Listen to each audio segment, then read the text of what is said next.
Glória a Deus. Quero orar com vocês para trazer a palavra que Deus tem para hoje, para essa igreja. Pai, em nome de Jesus, fala conosco, Senhor. Imprime em nós o teu coração, Jesus. Coloca dentro de nós a forma do Senhor pensar, do Senhor ver, ó Deus. Somos tão contaminados pelos valores desse mundo, que nesse momento, ó Deus, os teus valores, aquilo que o Senhor, a forma como o Senhor vê, a forma do que o Senhor valoriza, que isso entre no nosso coração, que a tua palavra venha nos lavar, nos limpar, que a tua palavra venha, ó Deus, trazer aquilo que realmente está no teu coração para o nosso coração, ó Deus. Fala conosco, segundo a necessidade de cada um, em nome de Jesus. Amém. Quem aqui já às vezes ficou na dúvida assim, Senhor, será que eu estou fazendo a tua vontade? Senhor, será que eu estou te agradando? Alguém já ficou assim alguma vez? Ai, ufa, não sou só eu. De falar assim, ai, uns falam que eu tenho que fazer isso, outros falam que eu tenho que fazer aquilo, e às vezes a gente faz, e parece que a gente nunca chega a agradar a Deus de uma forma que Deus se agrade. E, na verdade, as coisas de Deus são mais simples do que a gente pensa. Nós é que complicamos tudo. Nós colocamos muitas coisas aonde não precisa. E eu queria ler com você algo que Jesus nos ensinou. É simples, mas a gente tem que prestar atenção. Nós vamos ler em Mateus 22, o 36 ao 39, que diz assim: Mestre, qual é o grande mandamento na lei? Respondeu Jesus: Amarás o Senhor teu Deus de todo o teu coração, de toda a tua alma, de todo o teu entendimento. Esse é o grande e primeiro mandamento. O segundo, semelhante a este é: amarás ao teu próximo como a ti mesmo. Desses dois mandamentos dependem toda a lei e os profetas. Aqui Jesus estava ensinando aos seus discípulos. Aí você vai falar assim, mas se estava na lei não precisa mais. Irmão, vem na capacitação destino que você vai entender o que eu estou falando. Aprende a palavra de Deus. Jesus não veio para revogar a lei, mas para cumpri-la. Retirar os rituais e deixar com que a lei, a vontade de Deus prevalecesse. E aqui Jesus, vou parafrasear para você entender, tá bom? Da minha fala. Você quer realmente agradar a Deus? Você quer realmente ser alguém que anda da vontade de Deus? Ame a Deus sobre todas as coisas. E ame ao teu próximo como a ti mesmo. Ponto. É complicado? Não. Às vezes é difícil de fazer? É. Olá, hoje você conseguiu vir, que bênção. Sempre trabalha, né? Domingo de manhã. Está de férias já? Aleluia. Todas as férias aqui, nós estamos orando para o seu horário ser um horário melhor para você poder estar nos cultos. O que acontece? Vou começar pelo primeiro grande mandamento, mas hoje eu vou me deter mais no segundo, mas eu quero começar pelo primeiro grande mandamento. Eu estava meditando sobre algumas coisas da palavra de Deus, e eu percebi que Deus perdoa os nossos pecados. Quantas vezes a gente pisa na bola? Esses grandes heróis da fé, quem lê a Bíblia, todos eles em determinado momento fizeram alguma besteira. É verdade ou não é? Os grandes heróis da fé, e Deus os perdoou. Eles se arrependiam e Deus os perdoava. Mas qual que é a questão maior? Onde Deus realmente, ele fica muito, ele pega e fala assim, para mim isso não dá. É quando a gente tira Deus do lugar dele e coloca outra coisa e outra pessoa, o que se chama idolatria. Idolatria, irmãos, a gente fica falando de algumas religiões que adoram imagens, tudo, mas idolatria não é só isso. É qualquer momento aonde você pega algo e coloca no lugar de Deus. Você pode colocar um filho no lugar de Deus. Você pode colocar um esposo no lugar de Deus. Você pode colocar... Tem pessoas que trocam Deus para se casar. Isso é idolatria. Meu marido não é... o homem que quer casar comigo, ele não é cristão. Ele não me deixa ir na igreja, mas eu quero tanto casar e eu vou casar. Idolatria. Idolatria. Tudo aquilo que você tira Deus do lugar dele. Quando você abre mão da sua vida para Jesus por causa de algo ou alguém. Tem pessoas que a idolatria é o trabalho. A idolatria é o dinheiro. E isso é uma coisa, gente, que Deus abomina. É interessante porque Jesus, num determinado momento, quando questionavam... que Jesus estava expulsando demônios e falando, pelo próprio Beelzebu que esse homem está expulsando demônios. E naquele momento, Jesus fala uma frase ali muito séria e que teologicamente traz muita confusão, mas de fato o que Jesus está falando é mais ou menos isso, não coloca nada no lugar de Deus, quando ele fala assim, qualquer pecado que alguém tiver, você pode orar por ele que será perdoado, mas aquele que pecar contra o Espírito Santo não será perdoado. Que é quando você tira Deus do lugar, porque o Espírito Santo é Deus. É uma das pessoas da Trindade. Deus abomina. Eu nem vou ler hoje, porque eu não vou me deter tanto nesse assunto, porque eu poderia ficar nesse assunto aqui e estender esse assunto. Mas, irmãos, vamos prestar atenção na nossa vida.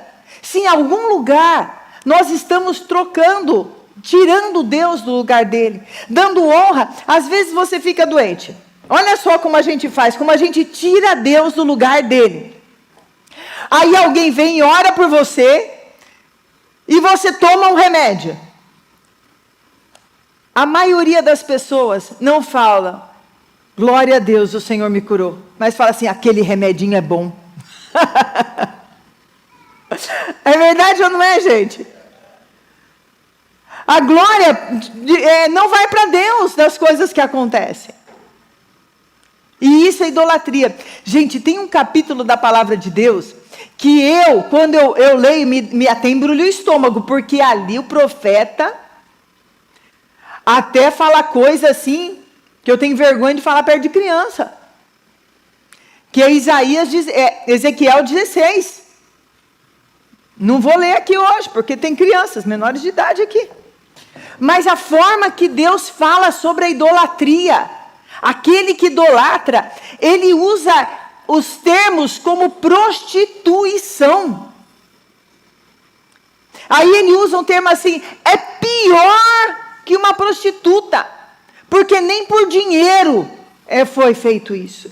E aí quando irmãos, nós conhecemos o Deus que nós servimos. Nós sabemos que é um Deus de poder, que a voz dele é poderosa. Um Deus de amor, que nos ama, nos resgatou. Quem aqui que nem eu pode falar assim, se Deus não tivesse me resgatado, eu não sei nem se eu estaria viva hoje. Quem pode dizer isso? Quanta coisa poderia ter acontecido. Aonde eu estaria hoje se o Senhor não tivesse me resgatado, se o Senhor não tivesse me guardado? A gente sabe desse Deus de amor, desse Deus de poder que está sobre a nossa vida. Não vamos colocar nada no lugar dele. Na dúvida, queridos, coloque Deus em primeiro lugar. É a forma de você agradar a Deus. E sabe o que é interessante? Porque as pessoas que colocam Deus no lugar devido, que têm temor a Deus, que não permitem que a idolatria entre, são aquelas pessoas que quando pecam, porque a gente acaba fazendo alguma coisa que não deve em algum momento da nossa vida, eles têm aquele temor suficiente, a humildade suficiente para pedir perdão a Deus, e Deus os perdoa. Por isso que o perdão de Deus nos alcança. Quando Deus não está no lugar devido, que Ele tem que estar na nossa vida, a gente não tem temor E a gente pode andar em pecado sem arrependimento, porque não há temor. Vocês estão me entendendo? Por isso que Deus odeia a idolatria.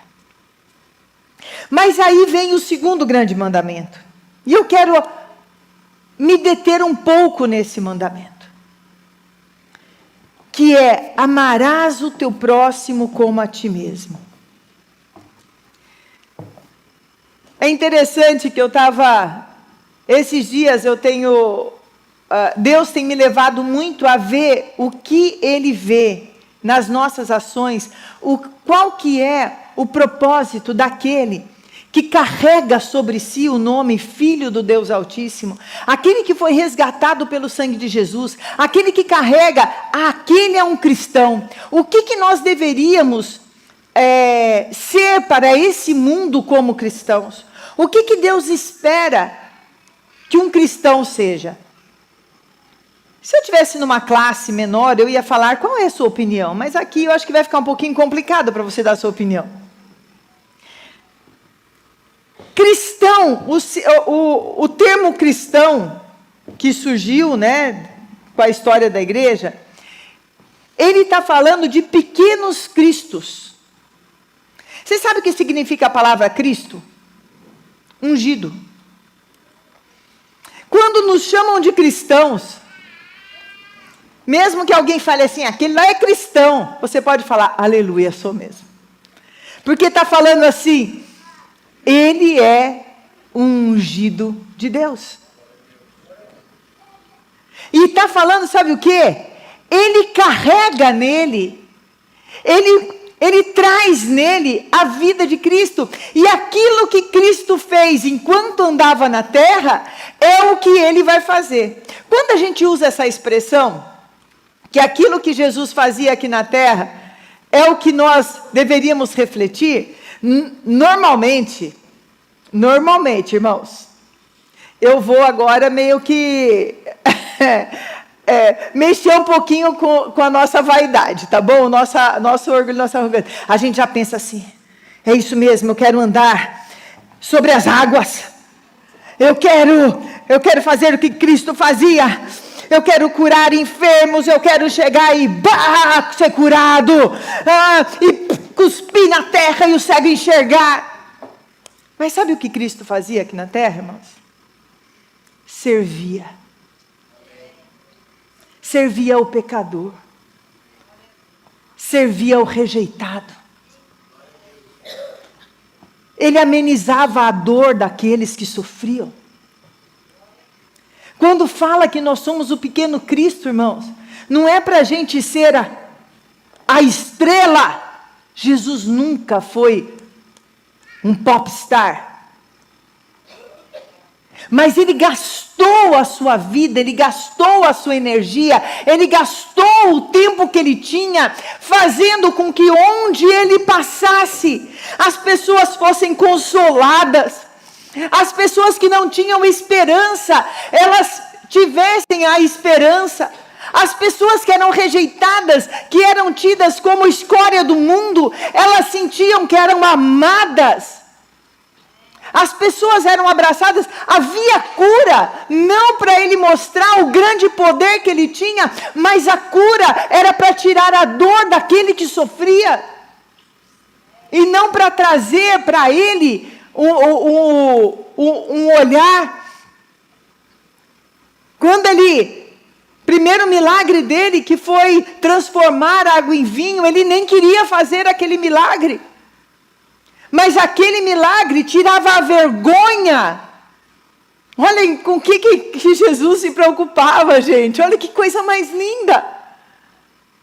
Ele se preocupou, naquele momento, lógico, obedecendo a sua mãe, falou, pode ir lá, que ele vai fazer. Ele, mulheres, né? Mulher é assim, né, marido? Ele fala assim, eu não posso fazer. Não, o Helder pode ir lá na sua casa sim, fazer tal coisa, não é assim, Helder? Né, Nivaldo? A Delma não está aqui hoje, né? A Delma está com conjuntivite, mas ela está lá, né, a Delma? Está lá, né? Eu acho que Jesus falou, ele não tinha esposa, mas tinha uma mãe, né? Que fala assim, não, ele vai lá, ele vai buscar você sim, pode deixar. E aí Jesus, e Jesus fez lá o primeiro milagre. Mas qual que era a situação ali? Aquela família que estava recebendo seria envergonhada diante das pessoas. E Jesus se preocupava. Jesus curava pessoas porque elas estavam sofrendo com grande dor. Jesus multiplicou pães e peixes para alimentar uma multidão que estava faminta. Você é um pequeno Cristo hoje? Os pequenos Cristos não vivem só para si, porque senão não são pequenos Cristos. Se nós estamos vivendo somente para aquilo que vai me agradar, me suprir. Se eu pego e olho, eu vou trabalhar para eu ter, para acontecer comigo. Eu vou servir outras pessoas se eu tiver tempo. Se eu nunca posso ter tempo de parar e falar com alguém que está pedindo algo na rua, e parar não simplesmente... Às vezes até entrega só como um desencargo de consciência. É óbvio que às vezes num farol você não consegue parar, porque senão vão passar por cima de você, né? Mas quando você está na rua e alguém passa uma necessidade, será que você para ouvir o que aquela pessoa precisa? Porque às vezes mais do que aqueles R$2 que você vai dar, ou do que a moedinha que você vai dar, só por um desencargo de consciência, ele precisa de alguém que o ouça, se compadeça, que olhe para o outro como se fosse ele próprio e falar assim, essa pessoa que está passando essa necessidade podia ser eu. Como eu gostaria que me tratassem se eu estivesse passando por essa necessidade. Como eu gostaria de ser tratado. Esses dias, eu sempre tive uma questão quanto a isso, quanto a essa questão de dar esmolas. E porque tem alguns que já tem o ponto certo, né? Que você sabe que são drogados, tudo, dependentes químicos. E eu vou me confessar algo que não é bonito. Para você ver que eu também, como humana, eu tenho coisas que não são bonitas e que Deus tem que me ensinar. E eu tinha uma coisa assim, eu não vou dar esse dinheiro para esse drogado. Aí depois aí Deus começou a falar assim, esse é um filho meu que eu quero salvar. Ele é um dependente, que ele precisa de amor, ele precisa de libertação. Ele poderia ser alguém que você ama, que está nessa situação. E aí comecei já a mudar minha maneira. E aí eu comecei a perguntar para Deus, Senhor, e talvez o que eu fale vai contradizer um monte de gente, você tem um monte de... Gente, isso Deus falou comigo. O que Ele falar com você é com você. O que Ele fala comigo é comigo, tá bom? Porque tem gente que vai falar assim, não, porque eu não aceito isso, tá bom, não aceita, faz do jeito que Deus te falar. Eu obedeço o que Deus me fala. E eu comecei a perguntar para Deus. Eu já gosto de sair com um monte de dinheiro trocado assim, para poder dar para quem pede. E ter acesso fácil. Mas eu tinha essa dificuldade, eu falava, Senhor, eu devo dar para essa pessoa que eu estou vendo, eu sei que vai. E tem outros que eu não sei se é safado, eu não sei se é pessoa séria. Para quem que eu devo dar? Como que eu devo administrar essa questão de dar? Aí, eu fazendo um dia meu devocional, eu leio aquela passagem que eu não me lembro onde está agora, porque eu não marquei isso aí, que eu não ia falar hoje sobre isso, mas agora estou falando. Quem achar aí, depois você me fala. Que é aquela parte que Jesus vai falando assim, se alguém te pedir a capa, dê também a túnica. Se alguém der um tapa na sua face, ofereça outra. Alguém pedir para você andar. E aí ele termina falando uma frase que, sabe quando você lê a Bíblia e parece que é uma coisa de outdoor, fazendo assim, ó? Já aconteceu com você isso? Dê a todos que te pedirem. E aquilo ficou assim, ó. Uhul. Estava em dúvida? Está aqui, ó. Não é teu papel. Isso Deus falou comigo, tá bom? Ai, não, porque existem estudos. Gente, como eu digo aquela frase linda, cuida da tua vida, deixa que eu cuido da minha. Eu vou fazer o que Deus mandou eu fazer. E Deus simplesmente falou para mim assim, filho, não julgue. Dê o que você tem. Se você tem uma oração, dê. Como a gente sabe que Pedro e João fizeram lá. Eu não tenho prata nem ouro, mas o que eu tenho eu te dou. Naquele dia, os caras estavam duros, eles não tinham esmola, eles não tinham nada. Mas eles tinham oração e eles trouxeram a cura. Porque acontece dia, né, irmão? Da gente tá lisinho, né? Mas algo você tem porque você é um pequeno Cristo. Sabe que eu fico impressionada de ver? Que as pessoas que mais doam e que não tem dificuldade quando a gente faz apelos da cesta básica, de alguma coisa, eu vejo pessoas que passam dificuldades, que se elas recebem uma cesta, elas dividem a cesta delas para dar para o outro. Então ser bênção para outra pessoa, ser consolo para outra pessoa é mais uma decisão do que qualquer outra coisa. É entender que Jesus trouxe você na terra, irmãos, não para você ser aquele que vai, como os fariseus eram. Gente, Deus nos livre de toda essa postura de achar que nós somos melhores do que aquele que ainda está na rua, que nós somos melhores do que aqueles que sofrem. Nós não somos melhores. A graça de Deus nos alcançou. Foi só isso de melhor. Você não tem nada, nem eu tenho nada do que eles. Do que aquele que está caído na rua. Você não é melhor do que ele. Você não é melhor do que ele. E Deus nos chamou, que essa graça que me alcançou e te alcançou, é para que você possa ir e abençoar, e fazer a vida daquela pessoa menos miserável do que ela é. A nossa pergunta é, como eu posso fazer a vida das pessoas que estão ao meu redor melhor? Como eu posso ser como Jesus na vida das pessoas que estão ao meu redor? Como eu posso servir com aquilo que eu tenho, com aquilo que eu posso, e diminuir a dor e o sofrimento de alguém? O que eu posso fazer? Esse é o mandamento que agrada o coração de Deus. Talvez você não seja um teólogo, talvez você não consiga decifrar todos os gregos em hebraico, em aramaico. Mas talvez você expresse quem Jesus é melhor do que grandes teólogos, com a sua vida e com o seu amor. Porque você se importa. Eu viajei, nós fomos para Lorena. Foi muito lindo lá, a Vânia foi comigo.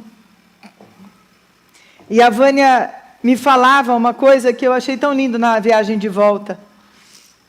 Ela falava da pastora Delma, como a pastora Delma a abençoava em vários momentos.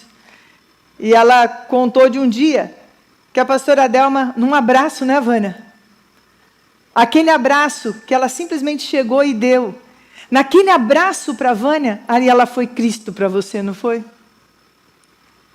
Foi um abraço de restauração, um abraço. Então, aquilo que você tem. Eu vi a Vânia também ali. Nós chegamos na casa da pastora Viviane, e ela recebendo vários pastores, assim. E eu vi a Vânia ali naquele lugar, sendo um pequeno Cristo para a vida da pastora Viviane. Já se levantou, começou a ajudar. Como um anjo do Senhor que chega e fala, o que eu posso aliviar a sua vida? O que eu posso te dar? O que eu posso oferecer para você?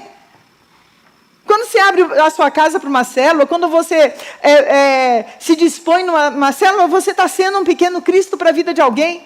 Quando você vê uma pessoa que sofre e oferece de alguma forma uma ajuda, ao invés de ficar criticando aquela pessoa.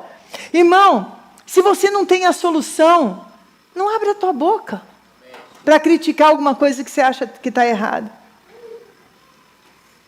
Se você não tem como fazer aquilo ser melhor, então pelo menos se cale, porque você não deixa pior. Deus nos chamou e está imprimindo a vida dele para nós amarmos as pessoas. Para nós sermos um pouco de Jesus na vida da pessoa. Não, mas aquilo está errado, mas aquilo não pode ser. Mas olha aquela pessoa ali. Você pode melhorar a vida dela? Você pode dar algo para ela de melhor? Então dê. Todos nós vivemos no mundo, irmãos. E todos nós vivemos aflições. Alguém aqui não vive aflição? Alguém aqui não tem problema? Alguém aqui pode dizer que muitas vezes tudo que você quer é que alguém te aceite como você é? E que torne menos pesado, às vezes até as dificuldades que você mesmo gostaria de não ter? Você pode ser essa luz do mundo e esse sal da terra que Deus te chamou para ser. A luz do mundo e o sal da terra não é aquele que chega para o pecador e desenrola as leis. Isso é a figura do fariseu. Mas aquele que olha o pecador e desenrola a história da cruz, que traz a misericórdia, que traz uma saída, que traz uma solução.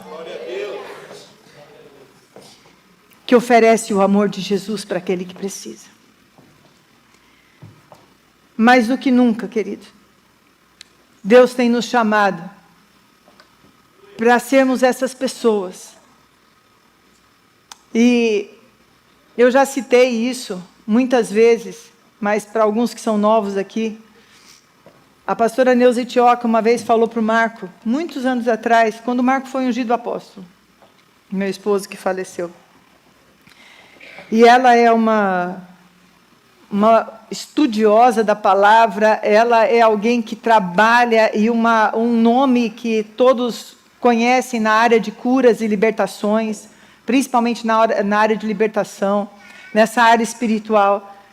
E ela olhou para o Marco e falou para o Marco, quando nós estávamos também começando o Ministério Aliança, ela falou assim, só uma coisa, Marcos. Ela chamava ele, ela tinha bastante amizade, eles tinham amizade. Nunca esqueça dos pobres, dos necessitados, porque a Igreja de Cristo tem esquecido deles. Não esqueça daqueles que sofrem. Não faça uma igreja que esqueça daqueles que sofrem.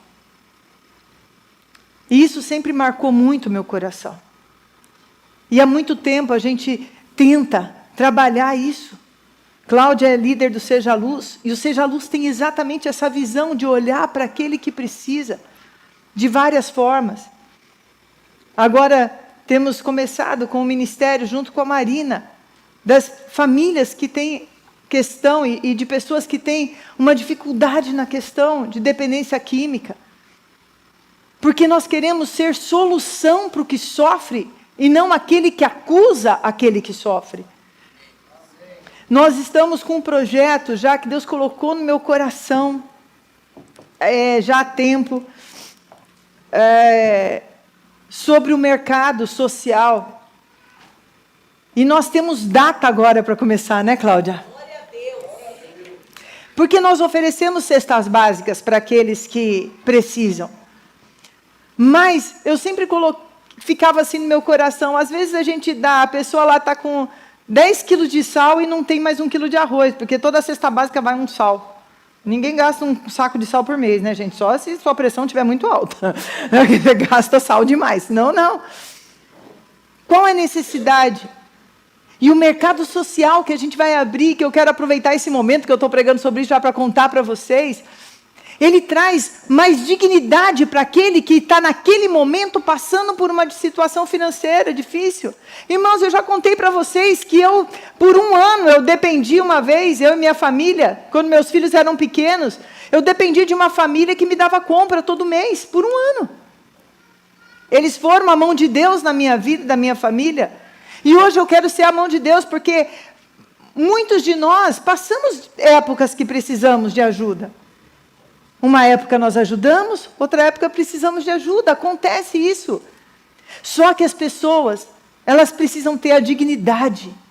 E o mercado social vai ser para devolver essa dignidade, da onde nós vamos ter uma moeda, que não é o dinheiro em si, mas vai ter ou um cartão. A gente está vendo a parte de sistemas, como isso vai acontecer, e nós vamos ter aqui os alimentos com os valores, e a pessoa tem um valor para vir e comprar aquilo que ela realmente precisa, isso devolvendo a dignidade. E nessa moeda social que essas famílias cadastradas vão ter, elas também vão poder comprar roupas no nosso, eu vou tirar o nome bazar, brechó está na moda. É a mesma coisa, mas muda de nome, já fica mais chique. Até gente chique tem brechó agora. Então, mudou, é brechó, tá? Vamos mudar para brechó. Porque brechó está na moda agora. E aonde as pessoas podem vir também comprar a roupa que elas necessitam. E isso traz uma dignidade. Mas para isso, como igreja, nós temos que assumir esse nosso papel de cristão. E querer suprir esse supermercado social que nós vamos ter. Ir atrás de lugares que façam doações para que a gente possa ter esse mercado social.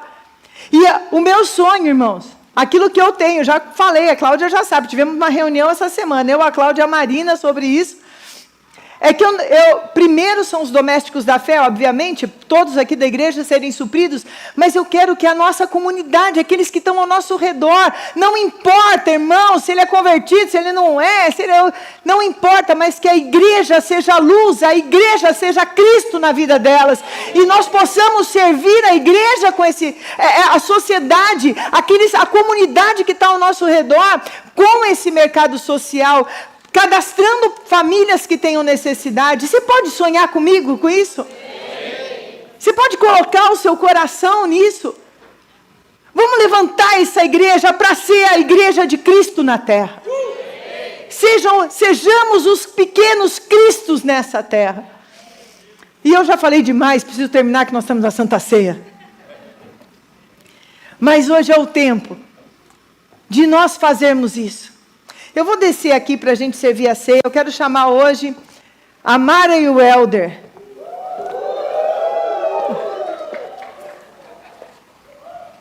Ah, tá. Sim. Glória a Deus. Pode deixar. Você sabe que quando Jesus ele instituiu a ceia, ele falou o quê? Coma do pão, que é a minha carne, que representa a minha carne, que será moída na cruz por vocês. Tome do suco da videira, naquele caso lá era o vinho, aqui a gente usa o suco da uva. Tome esse suco que representa o meu sangue, e quando nós tomamos isso, nós estamos assumindo de novo a vida de Cristo em nós. Que hoje, ao tomarmos essa ceia, queridos, e essa ceia não é de uma igreja, eu posso tomar? A minha pergunta é, você crê em Jesus? Você entende que isso é a representação do corpo e do sangue dele? Tome a ceia do Senhor. Ai, mas eu cometi um pecado ontem. Peça perdão e tome a ceia do Senhor. E quando você tomar essa ceia hoje, você possa tomar fazendo um compromisso com Deus, de você ser realmente aquele pequeno Cristo, que faz o que Jesus faria, que ameniza a dor daquele que sofre, não importa se ele é da sua igreja, da sua religião. Jesus não perguntava para as pessoas quando eu ia curar, que igreja você frequenta, meu amado? Você é discípulo de João Batista, meu, porque se for de João Batista que vá lá, entendeu? Porque peça para ele para orar por você, porque eu não vou orar. Jesus fazia isso, gente. E daí, você é fariseu, saduceu, escriba, de qual que é a sua linha? Porque olha, se for saduceu, não é muito dos meus não, então não vai não. Jesus fazia isso? Não. Jesus simplesmente trazia alívio, misericórdia e graça onde ele andava. E esse era o maior discurso de Jesus. Quando João Batista começa a pregar e diz: tenham frutos dignos de arrependimento. Quando você vê em Lucas, que explica melhor sobre isso, que ele começa a citar os frutos dignos de arrependimento, é sempre esse: faça justiça, socorra aquele que está sofrendo, não suborne, quer dizer, trate os outros com respeito e com amor, independente de quem eles sejam. Que hoje você possa tomar a ceia do Senhor com esse coração e com esse espírito. Quero chamar os diáconos aqui.